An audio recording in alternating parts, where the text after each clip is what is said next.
नमस्कार, स्वागत है आपका इंडिया न्यूज़ इन खबर में और मैं हूं मनोज कुमार। किसी भी समय में चाहे वो राजतंत्र हो या लोकतंत्र हो, शासकों की ये जिम्मेवारी होती है कि जनता की सुरक्षा उसके जिम्मे हो, उसकी वो जिम्मेवारी ले, जनता को सुरक्षा प्रदान करें। पहले के ज़माने में जहां लोग अपनी गाढ़ी कमाई अपने हिसाब से उसका संचय करते थे, अपने घरों में रखते थे, लेकिन जब से बैंक आए तब से लोगों का ये भरोसा बढ़ा कि उनका पैसा सुरक्षित हाथों में है और वो जब चाहेंगे अपने पैसे का इस्तेमाल कर सकेंगे। लेकिन ऐसा नहीं है। दरअसल HDFC ने एक स्टैंप लगाना शुरू कर दिया है अपने खाता धारकों को, जिसमें वो साफ तौर पे कह रहा है कि सिर्फ आपके 1 लाख रुपए की ही गारंटी है विषम परिस्थिति में। अगर कोई प्रतिकूल परिस्थिति आती है जिसमें आपका अगर बैंक डूब जाता है या किसी प्रकार की अनहोनी हो जाती है, तो सिर्फ और सिर्फ 1 लाख रुपए की ही जिम्मेवारी है बैंक की, वही आपको मिलेगा, बाकी वो पैसा नहीं मिलने वाला। ये पूरा मसला क्या है, पहले हम थोड़ा समझ लेते हैं विजय जी से। विजय जी बताएं, ये क्या मसला है और ये कब से चर्चा में आ गया है? देखिए, जब ये PMC स्कैम सामने आया और उसमें 3 लोगों का अब तक मौत हो चुका है और 3 लोगों का मौत के बाद जब HDFC खाता धारकों के पासबुक पे ऊपर ये डिस्क्लेमर देखने के लिए मिला है, जो डिक्लेरेशन देखने के लिए मिला, तो उसके बाद ये सनसनी मच गया सोशल मीडिया पे।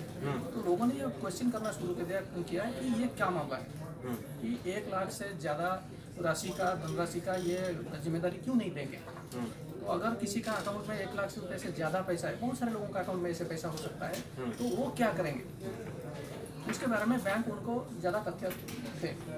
तो अभी हम सोशल मीडिया में देखिए, बहुत सारे लोग HDFC बैंक का वो जो पासबुक के ऊपर जो सील लगाए हुए, हाँ, जो मुहर लगा हुआ है, उस मुहर के बारे में उनको क्वेश्चन कर रहे हैं। और जबकि HDFC बैंक बोल रहा है कि बस उन्होंने तो रूल का फॉलो ही किया है, DICC रूल है था और RBI का एक पार्ट है DICC, उसमें लोगों को ये बताया गया था कि RBI के रूल के तहत कि लोगों को ये बताना जरूरी था, और बस हमने वो कानून को ही फॉलो किया है और लोगों को इन्फॉर्मेशन दिया है, हमने अपना ड्यूटी किया है। लेकिन सवाल यहाँ पे आता है, जो मेहनत का पैसा जिसे लोगों ने अपने अकाउंट में रखा है, वो कहाँ पे जाएंगे? बिल्कुल। चलिए, हमारे साथ हृदय शंकर तिवारी जी भी हैं। आप ये बताएं कि ऐसे में जब बैंकों का राष्ट्रीयकरण हुआ था, उस वक्त तो लोग काफी निश्चिंत हो गए थे कि कम से कम एक सुरक्षित हाथों में पैसा है और एक लोकतांत्रिक देश की सरकार उसकी निगरानी कर रही है। लेकिन सिर्फ आप 1 लाख रुपया सुरक्षित आपका है, ये तो HDFC ने सिर्फ उस सर्कुलर की बात की है, बताया है जो सरकार का नियम है। तो ये तो बड़ी गड़बड़ स्थिति है। देखिए, पहले इसको बैकग्राउंड समझ लेते हैं। ये कानून तो बहुत पुराना है। इसमें deposit insurance and credit guarantee corporation जो है, जैसे ही कोई खाता खुलता है और खाते में पैसा जाता है, तो इसका नियम ये है कि यदि आपका 1 लाख से नीचे अमाउंट है, जैसे सपोज कि 10,000 आपका जमा है, तो 10,000 की ही गारंटी है, और जिसका 1 लाख या 1 लाख से ज्यादा है उसकी 1 लाख की गारंटी है। लेकिन हुआ क्या कि RBI ने जो 2017 में सर्कुलर जारी किया, सारे बैंकों से ये अपेक्षा की कि आप अपने कस्टमर्स को इसकी जानकारी दीजिए। अब HDFC ने उसको स्टैंप लगाना शुरू कर दिया पासबुक के ऊपर, तो उन्होंने तो जानकारी देना शुरू किया। लेकिन PMC बैंक घोटाला जो हुआ है, उसके बाद जो देश में माहौल है, 3 लोगों की मौत हो चुकी है, इस माहौल में वो जो है वायरल हो गया। अब वो कब का स्टैंप लगा हुआ है ये नहीं देखा, हो सकता है कि पुराना ही स्टैंप लगा हुआ हो, 6 महीना पुराना ही स्टैंप हो या 2 महीना पुराना हो, लेकिन अब वो वायरल हो गया।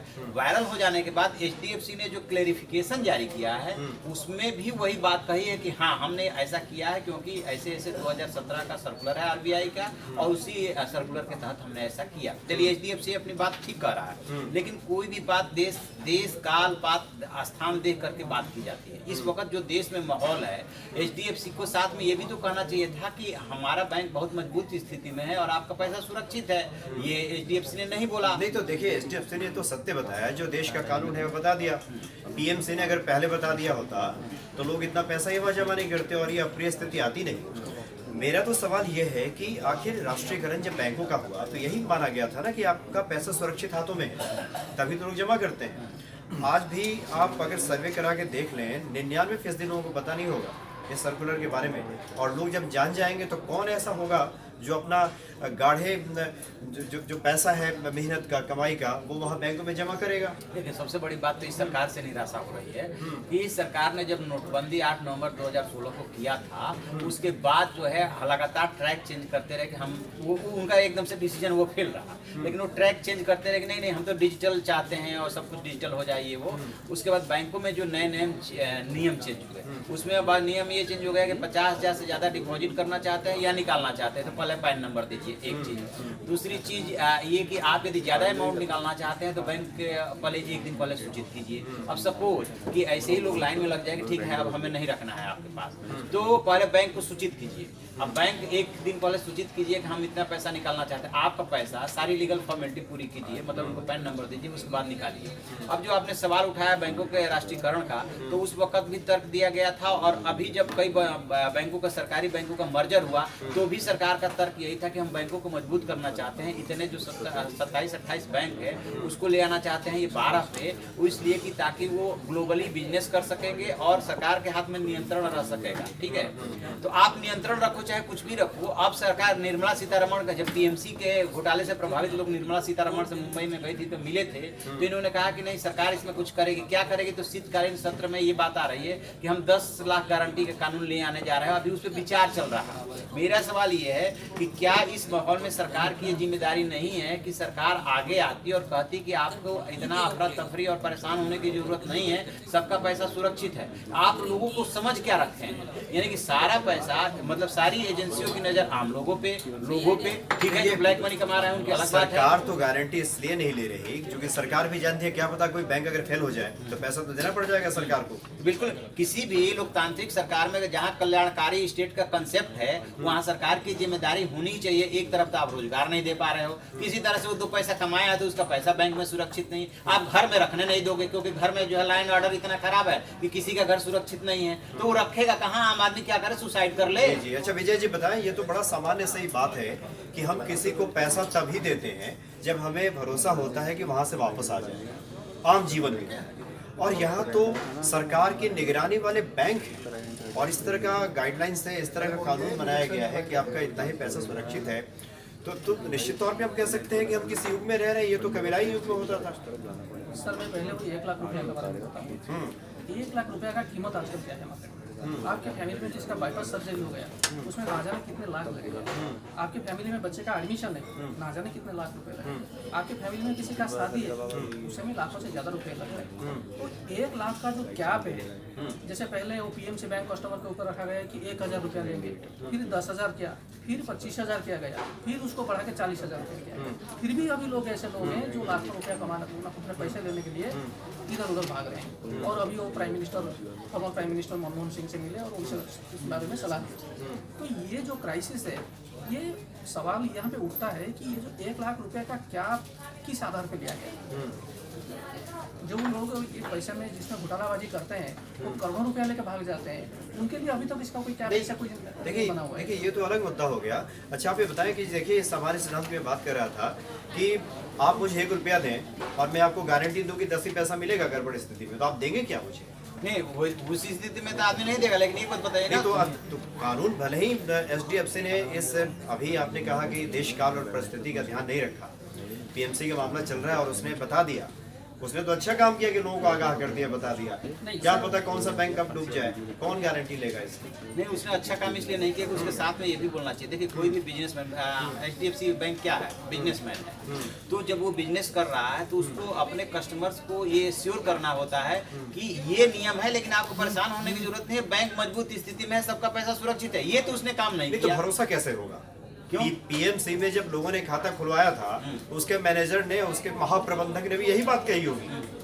नहीं, पीएमसी में और एचडीएफसी में दोनों में अंतर ये है कि पीएमसी कोऑपरेटिव बैंक है। कोऑपरेटिव बैंक आज के, मतलब ये भी एक अपने आप में विडंबना है। आज के डेट में आरबीआई से गवर्न नहीं होता है, वो रजिस्ट्रार के यहाँ से गवर्न होता है। अब बात ये आ रही है कि अब आरबीआई के हाथ में ही दिया जाए। आप आरबीआई जिसके के रूल्स से आप गवर्न हो रहे हो, इतने बड़े बैंक हो, तो आपको ये तो गारंटी लेनी पड़ेगी ना कि आपका पैसा सुरक्षित है। पहले बोलोगे ना कि पैसा सुरक्षित है, कि आप नियम ही समझाओगे। नियम तो हम समझ ही रहे हैं कि इस देश में कोई नागरिक सुरक्षित नहीं है। पैसा सुरक्षित है, ये तो जो लोग भी बैंक में जिनका खाता है वो जाते हैं खुलवाने। देखिए भारत के एक आम आदमी विजय जी जब बाहर निकलता है, बोर्ड देखता है किसी बैंक का, तो ये मान लेता है कि गवर्नमेंट ने इसको लाइसेंस दिया होगा, गवर्नमेंट के लाइसेंस से खुला है, गवर्नमेंट इसकी निगरानी कर रही है, हमारे पास एक शासन तंत्र है, एक कानून है जिसके तहत ये निर्धारित हो रहा है, हमारा विश्वास जगता है और हम जाकर के पैसा दे देते हैं। अब वो किसके द्वारा गाइडेड है, कौन उसको देख रहा है, क्या पॉलिसी है, कितने लोग जानते हैं?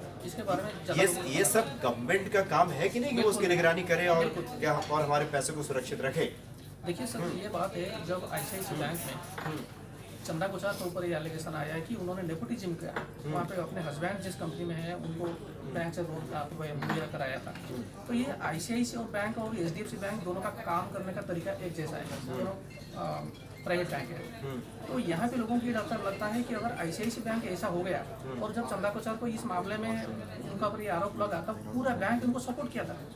तो लोगों के मन में अभी ये आ रहा है कि ये HDFC बैंक का इस दिशा में तो नहीं जा रहा है, क्योंकि सारे पैसा का जो इधर उधर करने का जो गोरख धंधा अभी चल रहा है, अभी किसी बैंकों के जरिए से ही हो रहा है। जहाँ पे पैसा है वहाँ पे ज़्यादा भीड़ है, तो घोटालेबाजों का वहाँ पे ज़्यादा भीड़ है। तो इसके बाद अभी सामने देखिए, जैसे पेटीएम का भी है कि बैंक शुरू किया गया है, तो क्या गारंटी हो कल को बात होना है। तो इसका जिम्मेदारी सरकार को पास क्या रूल, क्या गाइडलाइन है, कैसे हैंडल करेंगे। अगर आपके पास कंट्रोल करने का तरीका नहीं है तो बैंक को ज़्यादा से ज़्यादा बैंक बनने का ऑप्शन मेरा होना नहीं चाहिए। अब बैंक को किस आधार पर RBI गाइडलाइन से चलाते हैं, तो RBI के ऊपर फाइनेंस मिनिस्ट्री का कंट्रोल है, फाइनेंस मिनिस्ट्री को प्राइम मिनिस्टर देखते हैं और क्या फाइनेंस मिनिस्टर भी होते हैं। नहीं, ये तो बहुत देखिए हास्यास्पद बात है। PMC वाले बैठक में भी निर्मला सीतारमण कह रहे हैं कि RBI और एक बैंक का बीच का मसला है। देखिए, भारत के सुदूर कोने में कहीं भी कुछ भी अगर होता है तो प्रधानमंत्री भी जिम्मेवार होता है सर, अभी चौकीदार सिर्फ जिम्मेवार नहीं होता। ये हैरानी का बात है, जब महाराष्ट्र में इलेक्शन होने जा रहा है, प्राइम मिनिस्टर वहाँ पे मैराथन रैली कर रहे हैं और वहाँ पे वो सावरकर के बारे में पूछ रहे हैं और बाकी दूसरे मुद्दे के ऊपर बोल रहे हैं। वहाँ पे PMC के में स्कैम में 3 लोगों का डेथ हुआ, उसके बारे में सिंगल शब्द भी नहीं कहा। जी जी, अच्छा आप बताएं, चूंकि शायद आप भी भुगतभोगी हैं, आपका भी तो अकाउंट है। भुगतभोगी नहीं, अभी मैं शिकार नहीं हुआ हूँ, लेकिन HDFC बैंक में मतलब मेरा भी खाता है, आपका है उसका खाता है। और स्वाभाविक है, जैसे और कस्टमर जो है परेशान हो रहे होंगे, मेरे भी मन में इस समय 100 सवाल उभर रहे होंगे कि HDFC जैसा प्रतिष्ठित बैंक, इनका क्वार्टरली मैं रिपोर्ट भी देखता रहता हूँ कि कितना इनका लाभ हो रहा है, कितना नुकसान हो रहा है, और वो बैंक इस परिस्थिति में, जबकि बैंक घोटाला PMC बैंक घोटाला चल रहा है, वो अपने जो स्टैंप लगा रहा है उसको क्लैरिफाई कर रहा है और एक शब्द नहीं बोल रहा है कि आपका पैसा सुरक्षित। क्या पता अंदर खाने वहाँ भी कोई गड़बड़ चल रहा हो, इसलिए उसने हो सकता है। इसमें तुम्हें बैंक और सरकार जो है, सरकार इसके लिए जिम्मेदार है। सरकार की जिम्मेदारी सिर्फ आपको लाइसेंस जारी करना नहीं होता। तब एक बात बताइए, जितनी फ्रॉडगिरी ऑनलाइन चल रही है, तो ये तो एक तरह से फ्रॉडगिरी हो जाएगी, गवर्नमेंट से रिकॉग्नाइज फ्रॉडगिरी हो गई ना, कि आपने बैंक के रूप में इनको दे दिया मान्यता, लोगों ने पैसा जमा करा दिया और उसके बाद ये करेंगे नहीं आपका ये बस 1 लाख के लिए हमें जिम्मेदार है। इसका मतलब लूटने के लिए आपने लाइसेंस दिया, इसका मतलब। तो इसके लिए सबसे ज्यादा जो है इस समय वित्त मंत्री, प्रधानमंत्री, सरकार जो भी है, उसको आगे आकर के इस बात को बोलना चाहिए कि PMC वालों का भी पैसा सुरक्षित है और जितने भी बैंक में पैसा जमा है उसका सुरक्षित है। देखिए है क्या, अंदर की बात समझ लीजिए, जितने बैंक है, ये जितनी भी सरकारें होती है, ये लोन देने के लिए दबाव बनाती हैं, क्योंकि इनके डिफरेंट जो है स्कीम चलती रहती है और वो स्कीम में पैसे की रिकवरी बहुत कम होती है। तो बैंक धीरे धीरे अंदर से खोखले हो रहे होते हैं। प्राइवेट बैंकों के साथ ये प्लस रहता है कि उनके ऊपर उस तरह का दबाव काम नहीं कर रहा होता है लोन देने के लिए, ठीक है ना जी। इसके शिकार सरकारी बैंक होते हैं। सरकारी बैंकों में गवर्नमेंट का मोर देन 51% शेयर होता है, तो उस लिहाज से वो पैसा भी पंप कर देते हैं जब उनके खराब परिस्थिति होती है। लेकिन इन प्राइवेट बैंकों की कौन गारंटी लेगा? ये प्राइवेट बैंक सरकार कह देगी कि हमारे बस ये तो यही नियम है और यही कानून है, घर में पैसा रखने नहीं देगी, बैंक में रखने नहीं देगी, बैंक में रखेंगे तो डूब जाएगा, घर में रखेंगे तो चोर लुटेरे ले जाएंगे, तो आम आदमी जो है सुसाइड करे, पता नहीं कहाँ पैसा रखे। चलिए आखिरी सवाल आपसे विजय जी, HDFC ने जो जिस सर्कुलर की बात की है 22 जून 2017 का हवाला दिया और मुहर वही लगाया जा रहा है कि 1 लाख रुपया आपका सुरक्षित है। परिस्थितियां चाहे कैसी भी हो, लोकतांत्रिक देश है, ट्रांसपेरेंसी तो होनी ही चाहिए, पारदर्शिता, लोगों को जानना ही चाहिए कि कानून क्या है। इस हिसाब तो ठीक किया है बैंक में तो अपनी जिम्मेदारी निभाया है। अब क्या विकल्प है लोगों के पास? लोगों के पास तो अभी विकल्प है, या तो वो पैसा घर पे रखे, अपने रिस्क पे रखे, और या तो बैंक जाए और बाद में सुसाइड करे। ये भी तो कुछ नियम है ना कि आप इस अमाउंट को रखते हैं और उसके बाद का जो अमाउंट होगा उसको बताना पड़ेगा, कहाँ से लाए, किधर से लाए, क्या है, कैसे है। नहीं, वो सब तो गवर्नमेंट ने चारों तरफ से आम आदमी को जो है इतना कस दिया है। इस देश में 63,000 कानून है कि जो है सब कुछ बताइए और बताने के बाद भी ये गारंटी नहीं लेंगे कि घर में रखेंगे तो आपका पैसा सुरक्षित है या बैंक में रखेंगे तो आपका पैसा सुरक्षित है। कहीं भी सुरक्षित नहीं है। एक बात बताइए, आज के टाइम में किसी भी महानगर में या इवन गाँव में भी कोई घर में पैसा या गोल्ड रखने का जोखिम लेता है? नहीं, ले जाकर के लॉकर में रखता है, बैंक में रखता है पैसा, ठीक है ना। तो घर में भी सुरक्षित नहीं है और बैंक में भी सुरक्षित नहीं है। बैंक में रखते हैं तो सरकारी डाका पड़ने का डर है कि वो जो गवर्नमेंट और बैंक मिल करके लूट लेंगे, और घर में रखते हैं तो दूसरे तरफ के चोर डकैत ले जाएंगे। तो बड़ी विषम परिस्थिति है, ये गजब की स्थिति है और ये अविश्वास और अनिश्चितता का माहौल अभी दिखाई दे रहा है। इसलिए सरकार को आगे बढ़कर कुछ ऐसी घोषणाएं, कुछ ऐसी बातें करनी होगी जिससे कि लोगों के मन में विश्वास पैदा हो और इस तरह की अफरा तफरी की स्थिति ना बने बैंकों को लेकर। ये बहुत ज़रूरी है कि सरकार इसके बारे में कुछ बयान दे, कुछ इस तरह के कदम उठाए। ये सबको इंतज़ार रहेगा। चलिए, बहुत बहुत शुक्रिया आपका। नमस्कार। इन खबर चैनल को सब्सक्राइब करें और बेल आइकन दबाना ना भूलें।